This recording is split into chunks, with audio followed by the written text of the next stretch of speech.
Assalamualaikum warahmatullahi wabarakatuh. Waalaikumsalam warahmatullahi wabarakatuh. Coba kepada ketua kelas disiapkan kelasnya terlebih dahulu dan pimpin doa kepada Zaki. Setelah kita mulai pembelajaran, baiknya kita berdoa sesuai keyakinan masing-masing. Doa selesai. Baik anak-anak, apa kabarnya semua?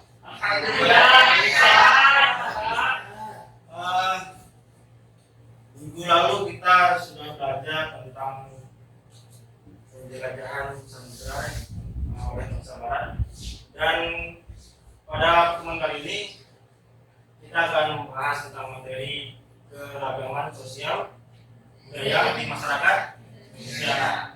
Nah, sebelum mulai itu Bapak harap coba cek kembali di kolom mejanya apakah masih ada sampah atau tidak. Ya, masih ada, tolong dibuang.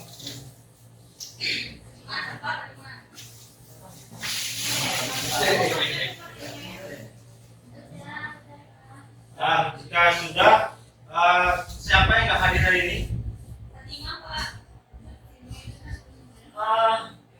Heru, Pak. Heru, terus siapa lagi? Faisal. Faisal. Gua aja. Ya, Pak. Nah, baik. Pada konten kali ini kita memiliki dua tujuan yang harus para anak-anak pahami dan bisa dimengerti. Yang pertama yaitu anak sekalian diharapkan mampu menganalisis faktor geografis terhadap keragaman sosial budaya yang terjadi di Indonesia. Kemudian adapun jenis-jenis keberagaman yang ada di Indonesia. Itu ya. Nah, sebelum itu Bapak mau kita sebenarnya breaking ya. Cuma breakingnya kayak nyanyi gitu.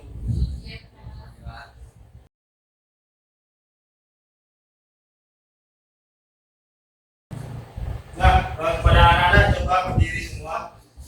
Ada teksnya, Pak. Ada.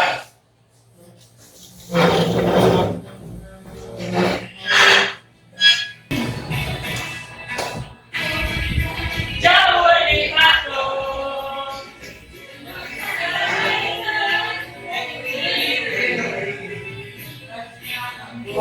Dan Jawa di Patung. Gunung Sansai bergulir.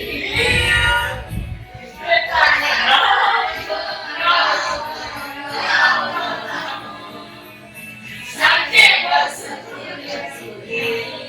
Ayo. Aduh, tuanya orang cedok. Tunggu bangun, tunggu yo. Samu irasun. Kita kana kampung. Kampung. Minggu air satu.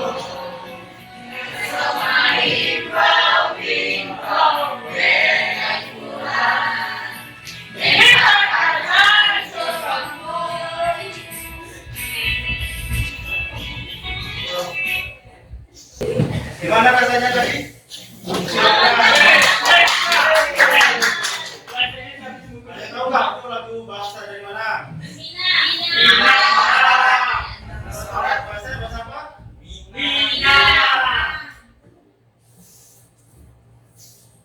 Nah, kita lanjut ke materi. Nah, apa itu keragaman sosial budaya? Coba kepada si Rian, silakan sampaikan. Ya, boleh. Apa itu keragaman sosial budaya? Keragaman sosial budaya itu adalah suatu kondisi dalam masyarakat yang memiliki berbagai perbedaan. Nah, seperti suku, bangsa, agama, ras, bahasa, adat istiadat, dan kesenian. Lalu keragaman ini merupakan kekayaan dan kekuatan dari bangsa kita sendiri di Indonesia. Terima kasih. Baik, terima kasih kepada Rian. Jadi kata kuncinya di sini keberagaman. Berarti keberagaman dari suku, ras, agama, dan budaya serta adat istiadatnya juga. Nah kemudian Bapak akan menampilkan sebuah video, coba Anda sekalian simak.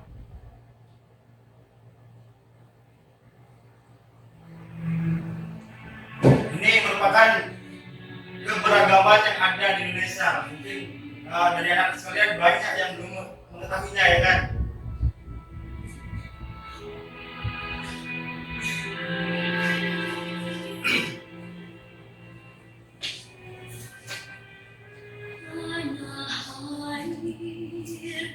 Coba perhatikan videonya ya. Soalnya ada pertanyaan di sini.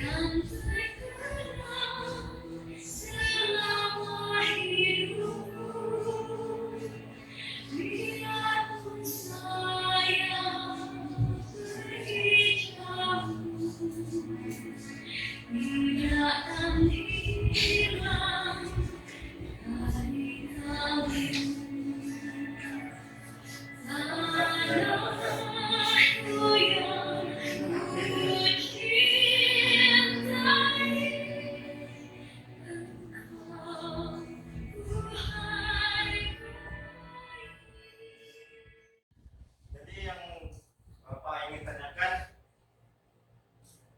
apa saja dari video itu yang bisa menggambarkan keberagaman sosial budaya di Indonesia? Tapi kan ada situ kan dari segi sukunya, adatnya, baik kerajinan keseniannya gitu. Kira-kira apa? Kalau dari budaya kan dari kerajinan tangan itu yang tak benda sama yang benda. Yang benda apa tadi di situ? Yang punya budaya ciri khas. Contohnya seperti budaya tadi apa lagi? Itu. Apa?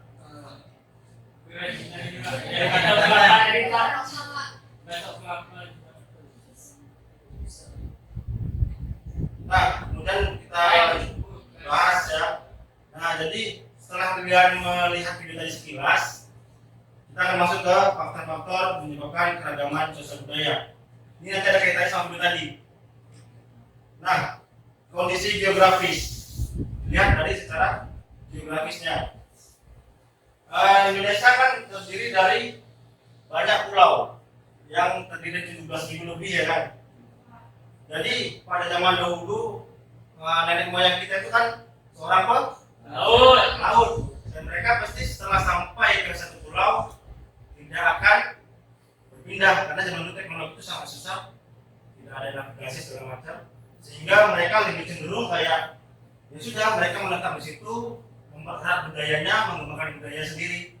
Makanya kenapa di Indonesia itu setiap pulau memiliki budaya yang berbeda, baik suku maupun agamanya pun bahkan berbeda kan.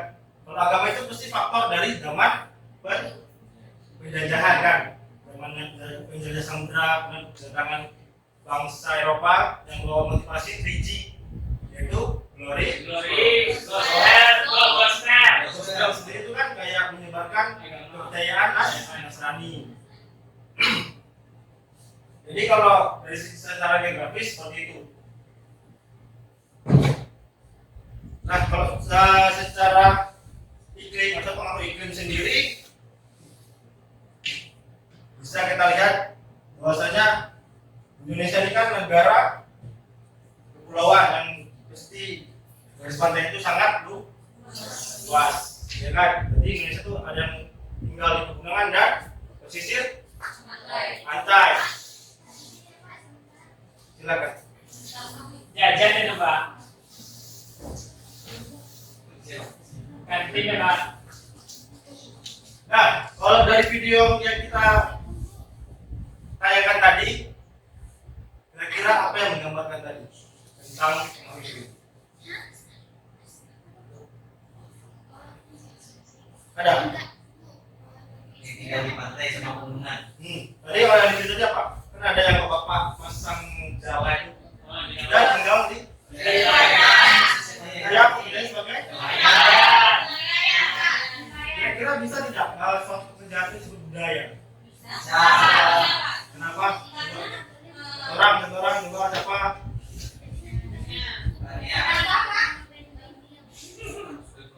Nah, yang lihat Karena sudah menjadi kebiasaan. yang berulang.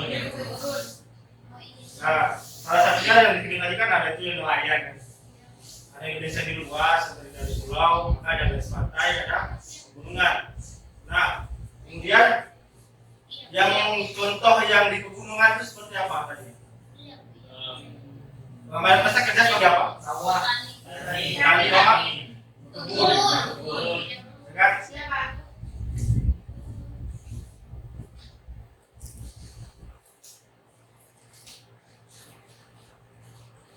Nah, satu lagi yang kasih contoh. Kira-kira kan? Kira-kira nih. Kira-kira kalau daerah yang datarannya rendah atau pesisir itu cuacanya seperti apa? Pada iklim. Lembab. Oh, lembab. Apa Pak? Kalau dataran rendah, suhunya itu cenderung apa? Panas. Panas. Panas dan tinggi ya kan? Kalau pegunungan, Lembab.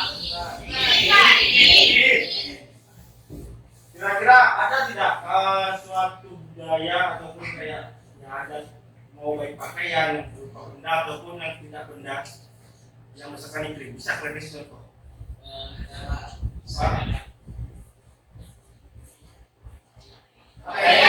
Terus Kenapa kayaknya Pak beda? kenapa pakaiannya kalau orang yang tinggal di pesisir kenapa emangnya? Karena panas Pak, jadi pakaiannya Iya, Pak. kayak pakai mau berenang aja Pak. Kalau yang di pegunungan? Itu lebih Pakai jaket. Coba kasih contoh yang di Sumbar. Ada Pak. Wah, Di daerah mana? Solo. Solo itu dataran tinggi. Itu yang tertinggi Iya, ya. iya, iya, Ya, pakai sweater orang Pak. Yang mana? Pembiasaan mereka, budaya mereka. Kalau keluar malam, Pak, keluar malam. Ini Pak. Pakai jaket. Jaket. Nah, kalau di yang di dataran rendah daerah mana contohnya? Di Sumbar. Pesisir selatan Pak. Nah, di selatan di mana? Panas. Sangat panas. Oh Oh ya, iya, Pak. Iya Pak. sering-sering harus kesat piringnya. Iya, Pak. Nah. Persis Pak. Jadi contohnya benar dari dikatakan Anda sekalian dari segi pakaian adat. Bahkan orang zaman dahulu itu sudah berpikir seperti itu. Tidak hanya sekarang aja. Zaman dulu mereka bikin pakaian itu bukan semata-mata karena biar keren, enggak. Tapi mereka mengutamakan fungsi. Seperti tahu yang sebelah kanan itu pakaian adat mana? Bali. Yang di sini Jawa. tinggi. Coba apa bedakannya? Itu Bali itu Bali terbuka, Pak. Kalau di pantai.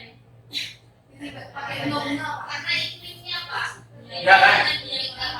Nah. Dingin-dingin, Pak. Dia tertutup. Nah, itulah mengapa itulah kerennya orang zaman dahulu ya kan. Sempat terpikirkan bahkan sampai pakaian adatnya mereka menyesuaikan sama kondisi geografi sama iklimnya gitu. Mereka kepikiran zaman dulu. Jadi daerah Bukit Tinggi itu cenderung pakaiannya tertutup kan. Iya. Bahkan terlihat jelas tebal. Sedangkan kalau yang dari Bali itu yang pakai baju putih itu mesti tipis. Ya kan, apa kan? Kalau tertutup tipis jangan kebaya gitu. Ada rawon ya, Pak.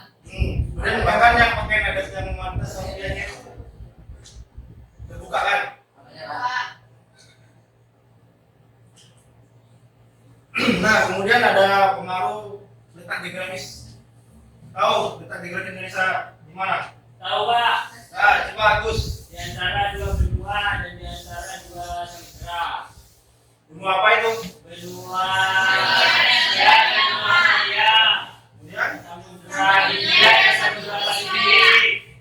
nah, jadi karena faktor itu kita kembali ke materi yang sebelumnya itu tentang budaya samudera yang dilakukan oleh bangsa Eropa atau bangsa Barat. Nah, jadi bangsa Eropa itu kan tidak memiliki motivasi 3G.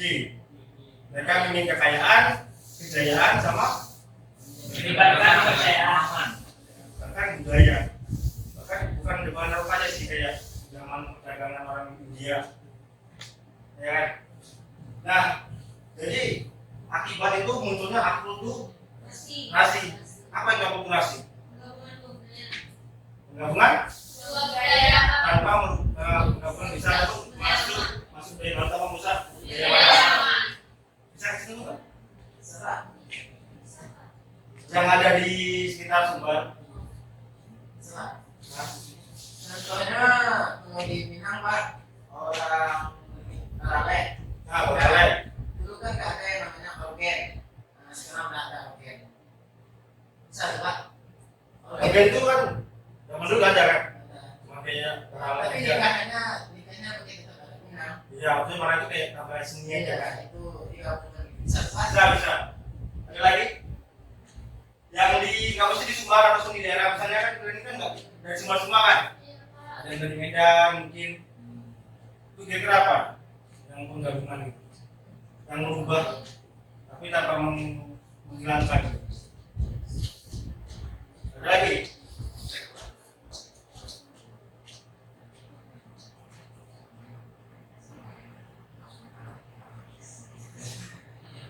Nah, baik. Sekarang Bapak mau bagi kelompok dari 3 kelompok.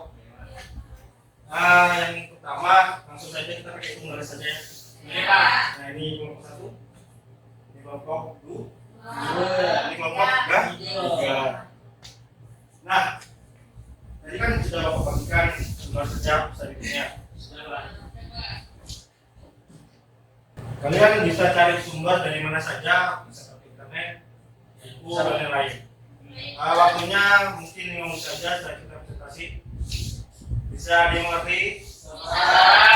Paham? Ada yang tanyakan? Silakan bekerja. Baik, Bapak. Jika sudah, bilang ya.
Siapa duluan yang mau maju?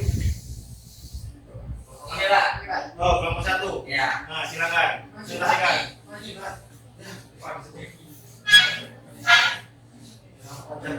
Sini. Silakan. Ya, perkenalkan kami dari kelompok 1. Namanya simak ya. Ini menampilkan hasil diskusi kami. Nomor 1. Menurut kalian, adakah jenis warisan budaya di sekitar tempat tinggal kalian yang belum diketahui banyak orang? Jika ada, sebutkan. Ada di tempat kami, contohnya kayak Manako Hari. Itu mungkin di tempat lain kami rasa nggak ada, karena Manako Hari itu banyak dilakukan oleh nenek mama di Minangkabau. Itu dalam kegiatan pernikahan untuk menentukan hari Itu berarti kalau di Jawa ya, kalau itu Tribun. Tribun ya, tanggal baiknya. Ini sekian dari kelompok kami, Pak. Baik, terima kasih. Terima kasih lagi. Tepuk tangan coba. Kelompok 2, selesai. Kelompok 3. Nah, coba kelompok 3 dulu. Iya Pak. Ya, betul.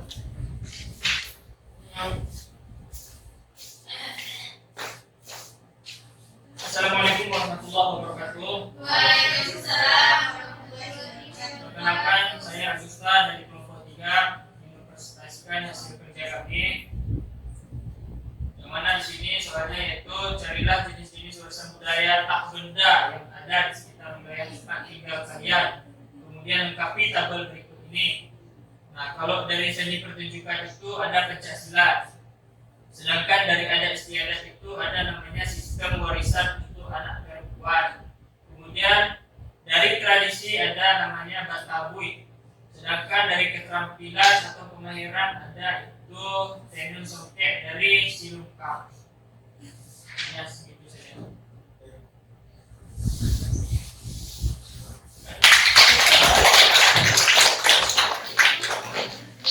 Nomor 2.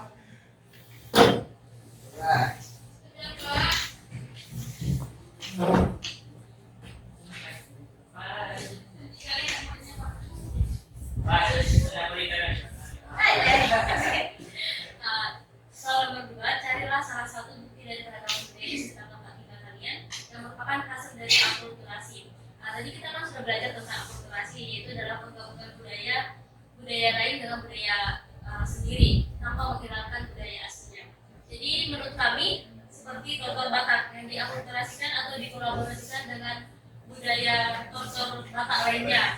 Jadi tanpa menghilangkan makna dari tarian tortor Batak Toba tersebut.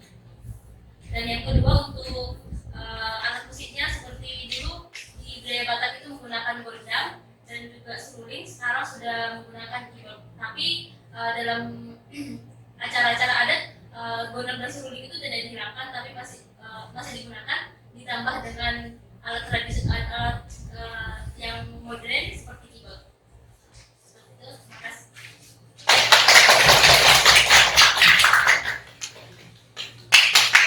Baik, dengan selesainya presentasi kita, maka bisa juga materi kita. Nah, tapi sebelum itu, Bapak mau coba dong ambil kesimpulan dari anak sekalian. Apa yang bisa kita simpulkan? Kira-kira pemahaman baru apa yang kalian dapat dari belajar ini? Ada yang bisa? Coba si Rian, apa yang didapat hari ini? Kalau dari ini Pak, berdasarkan materi yang kita bahas tadi Pak, itu di Indonesia ini meskipun banyak pulau, beribu-ribu pulau, dan juga banyak terdapat tradisi budaya adat yang ada di Indonesia. Dan itu menjadikan Indonesia menjadi salah satu negara yang bersatu gitu Pak, meskipun banyak keragaman. Selamat kerja. Mungkin pertemuan kita sampai di sini. Oh ya, Bapak mengingatkan untuk pertemuan selanjutnya kita akan masuk ke bab 4, yaitu tentang mobilitas sosial. Jadi tolong jangan ada lagi ketinggalan apalagi buku tas segala macam, dan persiapkan belajar di rumah. Sampai ketemu di minggu depan. Baik, Bapak akhiri. Assalamualaikum warahmatullahi wabarakatuh. Waalaikumsalam.